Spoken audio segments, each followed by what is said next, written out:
going on, guys? Welcome back to the channel. Welcome back to ASMR Reaction, guys. Today, ladies and gentlemen, Mark Rober has built another invention that allows you to take selfies in space, and we're going to react to it. Cue the intro.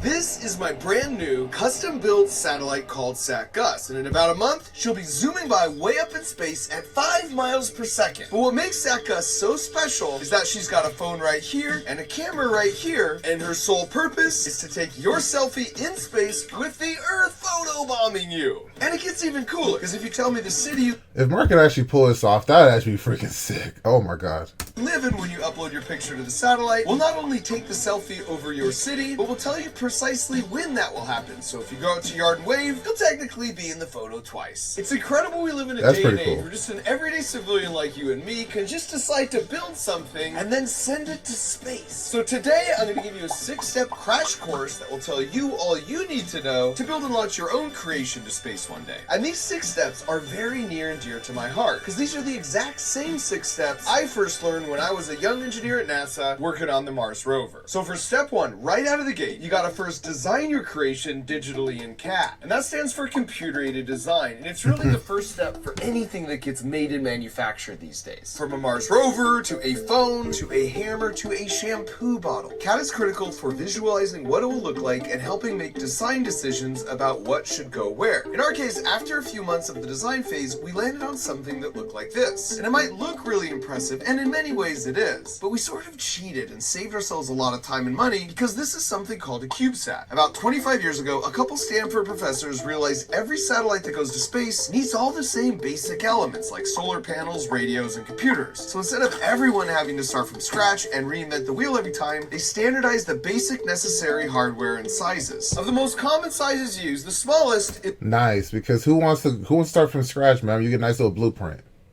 is a 1U satellite, which is just a little bit bigger than a Rubik's Cube. And then there's the 2U, which is just 2 Rubik's Cubes, so double that. Then the 3U, the 6U, and the 12U. And this is the size we're using for SatGus. The way it works then is all the hardware necessary for the basic functionality of the satellite, like the flight computer, takes up this space. But then that leaves all this extra room for the payload. In other words, the purpose of your satellite. Like, what do you want it to do? In our case, that would be a camera and a screen for taking the pictures. So for your first creation you'll be sending to space, I highly recommend you make it a CubeSat, because that will reduce your development costs 100 times, from tens of millions of dollars to hundreds of thousands of dollars. So I want to talk about what's actually on SatGus, because you'll need a lot of the same hardware yourself. But first, let's talk about what makes it unique, which is our payload, or how we're going to take the pictures. Once we get to space and everything's looking good, these 2 spring-loaded panels rotate open. On one, we've got I have no idea what Mark is talking about, you guys, but I just find it so fascinating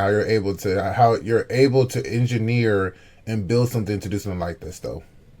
Google Pixel phone and a radiation-resistant case, and then on the other we've got a camera that's specifically been designed to withstand the harsh space environment. So once we beam your picture up to the satellite, we'll display it on the phone screen, and then the camera will take an HDR picture and then beam the image back to Earth. And you'll notice there's actually an identical setup of a phone and camera on the other side of SatGus as well. That's basically a full backup system, since we can't go to space and fix things if there's a problem with the primary camera. For power, it's not feasible to run an extension cord all the way up to space, so she's got 2 fixed solar panels that dump their power into some 120 watt-hour batteries. The solar panels provide enough power to fully charge your phone 9 times every 90-minute orbit if they're optimally pointed at the sun. But this actually creates a big problem for us. We have to point this way at the sun to charge up the solar panels, but then we have to point this way at the Earth to send and receive pictures, and then this way down at the Earth to take the selfies. So how do we move around in space when there's no fuel or thrusters and there's no atmosphere to push against, so propellers won't work? Well, here's a hint. See this cube? It's just hanging by the swivel mount, and it doesn't have any thrusters or propellers attached to it either. And yet,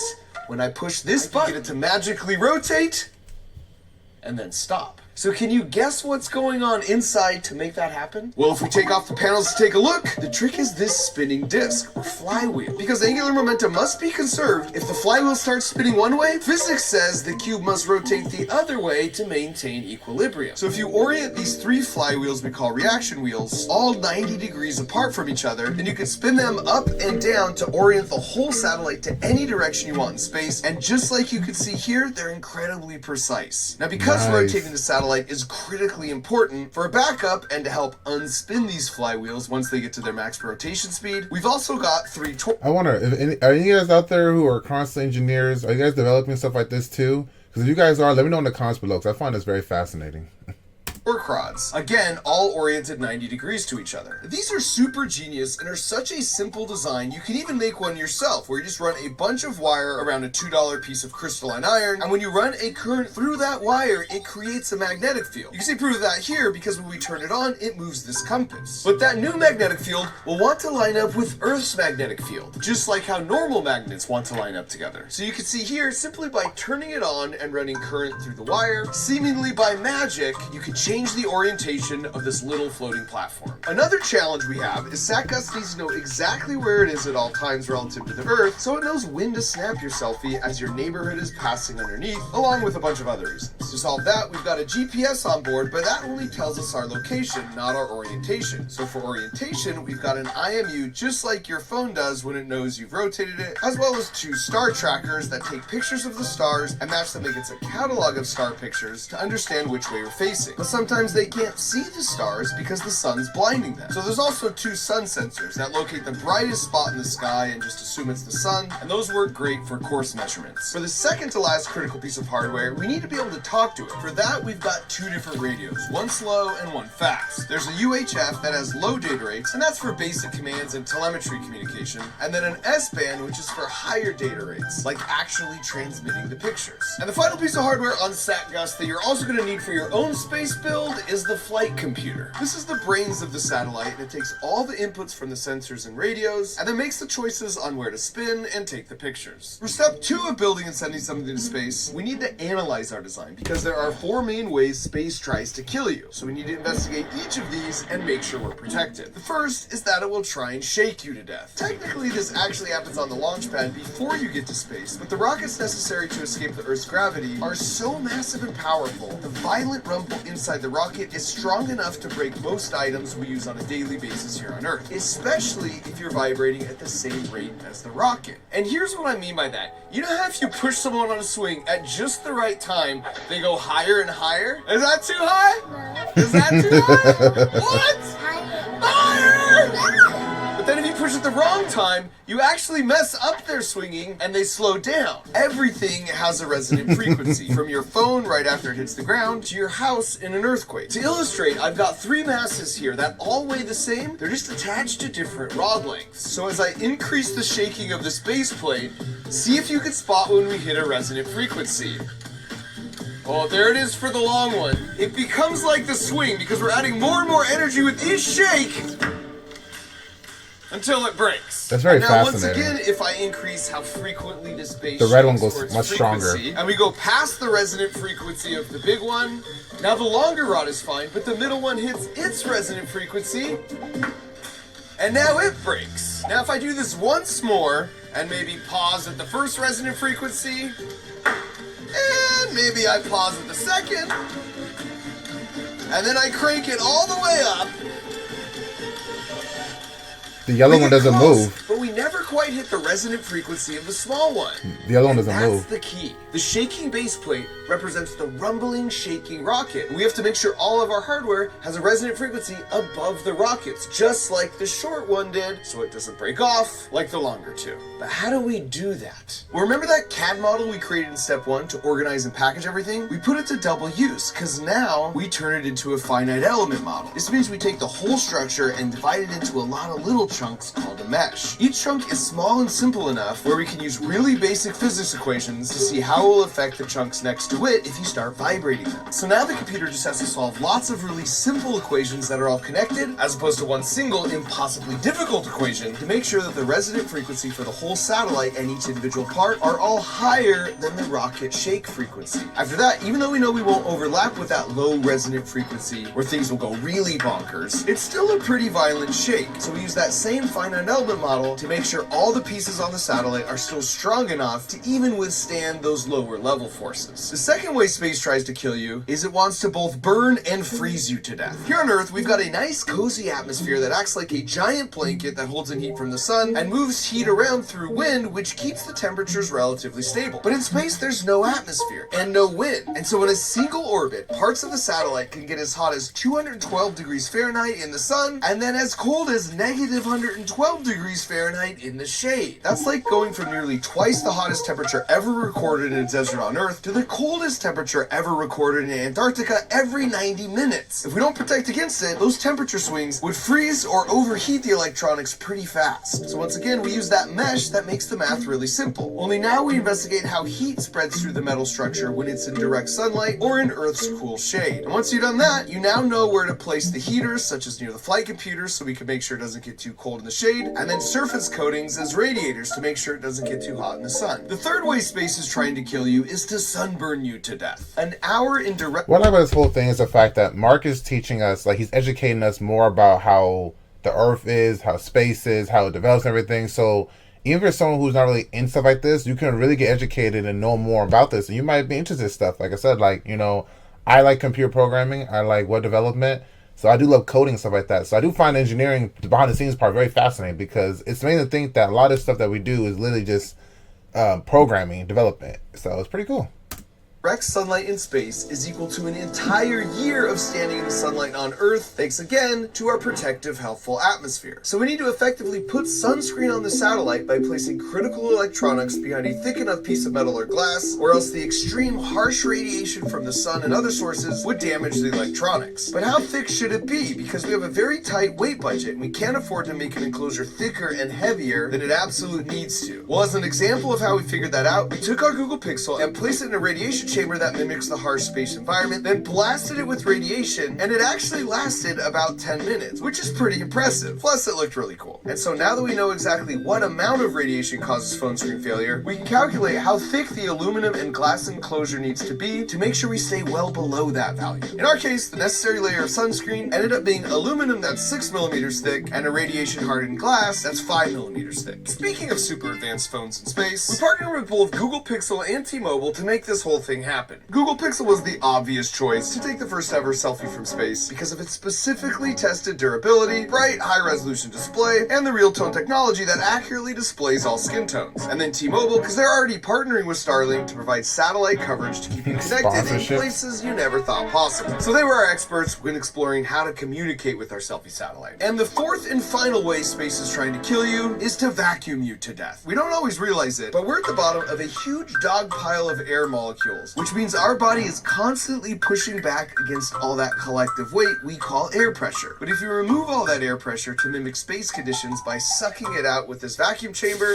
you can see exactly why astronauts need to wear an air pressurized suit when they're out in space that pushes in all around them as if they're on Earth. Now, of course, our satellite isn't carrying marshmallows, but it does have some rubber and foam and lithium batteries that once put in the vacuum of space can all puff out or release gases that could damage other equipment if we don't take all the necessary precautions. So there's a couple other small things to watch out for like corrosion, but those are the four main ways space is trying to kill your future space creation. But you'll notice I didn't say you need to worry about crashing into other satellites orbiting in space. And this might come as a surprise if you've ever seen this picture that accurately represents the number of satellites and other objects currently orbiting our planet because it looks really, really crowded. The problem is those satellites aren't drawn to scale, just as the airplanes in this representation of daily flights across the whole planet aren't drawn to scale. SatGus doesn't even need thrusters to avoid another satellite because the chances of a collision happening are so incredibly low. In fact, if you calculate based off volume of usable space occupied in orbit in a given day, space is 1 million times less crowded with satellites than our skies are with airplanes. And then think about how rare it is to ever see even two airplanes close to each other in the sky. So space is 1 million times less crowded than that. As humans, we actively track all 44,000 satellites and objects orbiting the Earth larger than a baseball. And there's international rules now. If you put a satellite up into orbit, it needs to burn up and disintegrate after a few years. So before we move on to step 3 of our mini space program and actually build the dang thing, now's a good time to point out SatGus will only be alive and orbiting anywhere from 1 to 3 years before it burns up upon re-entry. So if you want Bro, the editing is very on point. I love the animation editing. They did an excellent job with this video. Want that space selfie? You're going to want to get yours now by visiting spaceselfie.com or using the link in the video description. Once you're on the site, it's pretty straightforward. You just upload the selfie you want and then choose things like if you want the daytime or nighttime Earth photobombing you. You can also select if you want to take the picture over your hometown, and then we'll tell you exactly when we're going to snap the picture. So don't forget to go outside and wave at that very moment. When you submit your picture at spaceselfie.com, not only will you get this free, super cool mission patch in the mail, but it means you also have a chance to come out and watch the rocket launch in California in a month or two with me and my team. Now, of course, all this is free if you're a current CrunchLab subscriber, or if you become one now if you want that perfect holiday gift.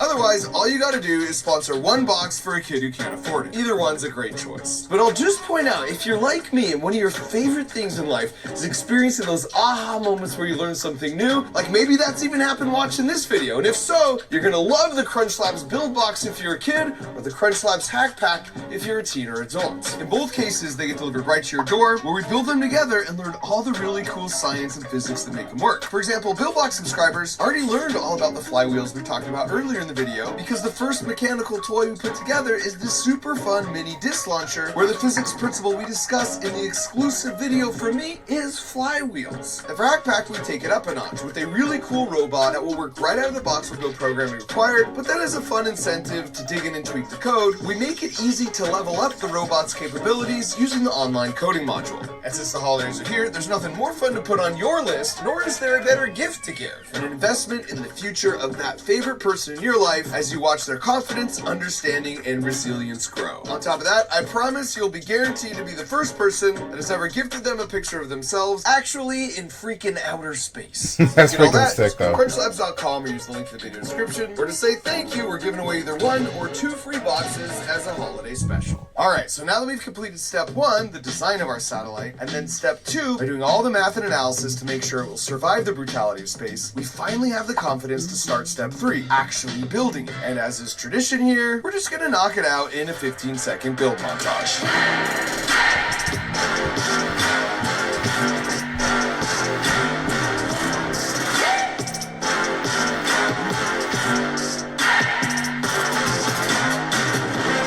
Once your space hardware is all put together, You guys know I love the time lapses. I love time lapses. They're so freaking cool.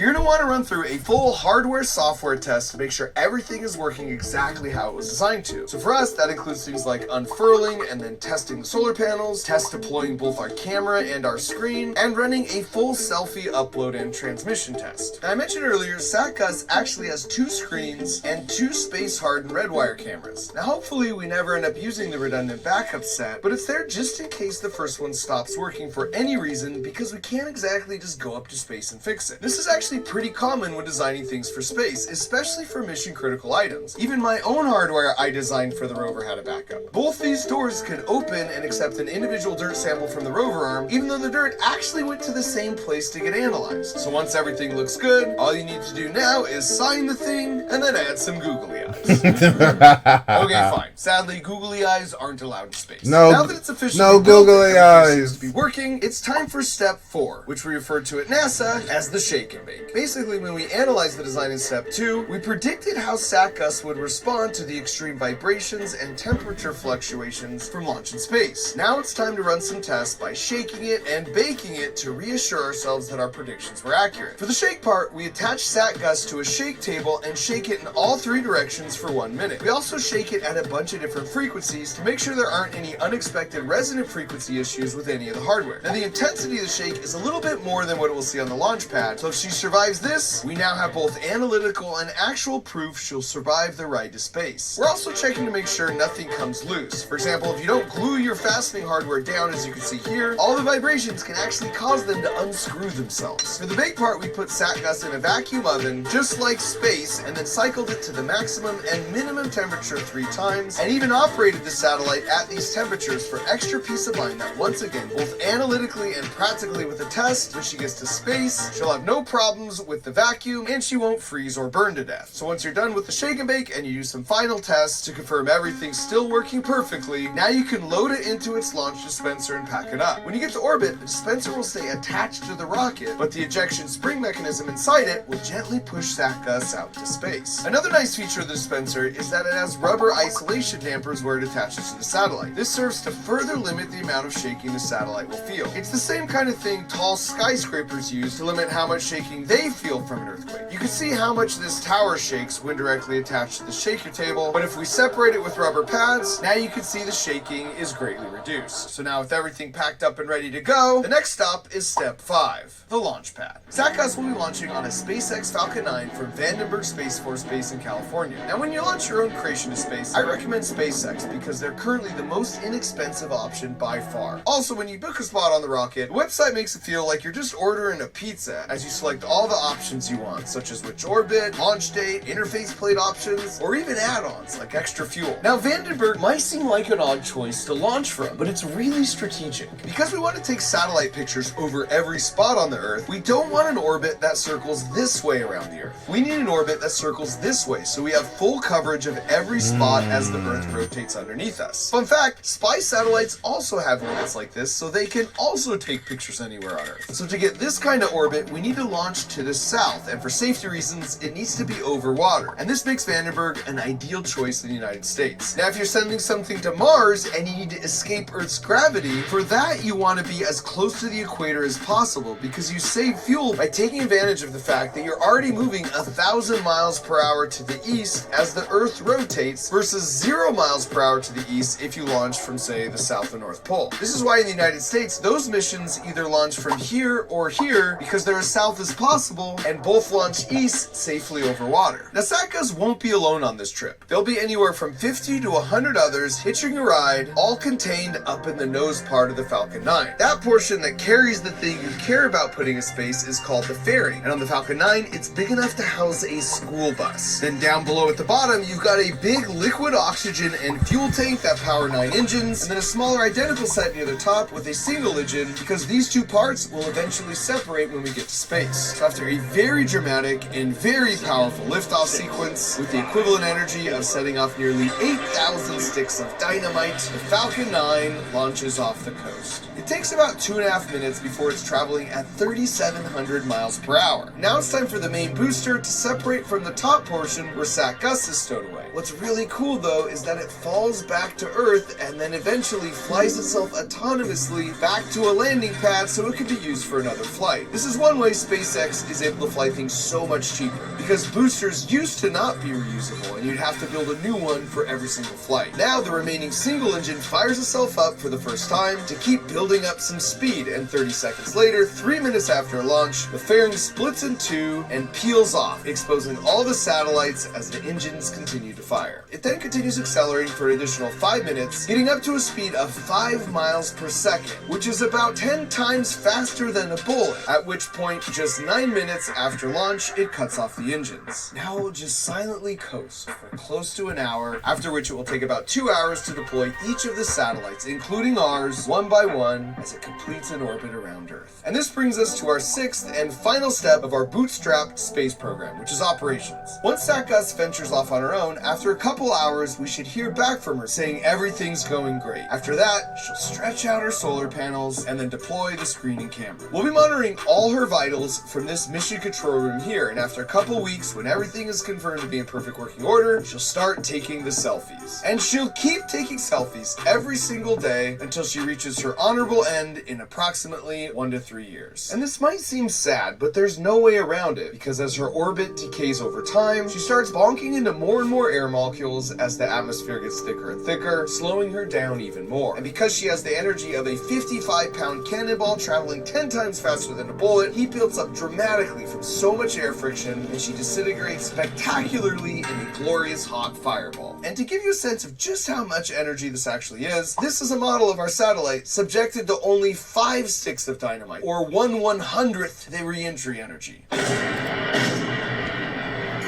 Which which honestly is a pretty epic way to mic drop a mission fully accomplished. I've been working on creating the satellite with my team for over 3 years, and after all that, we're currently right here in our 6-step space program, with launch happening in a month or two. So let's do this together. Go visit spaceselfie.com, upload your picture, then I'll send you the free mission patch, and maybe you'll even be selected to come out and watch the launch with me. Since I was a kid, gazing up at the night sky has filled me with such wonder. And seeing all the stars, and even our own galaxy, and thinking about our place and potential as humans amongst all those stars, sparked my first love for science, and eventually led me to Mars. So in some small way, sharing that wonder with all of you feels really special, and fills me with hope for the next generation of big problem solvers.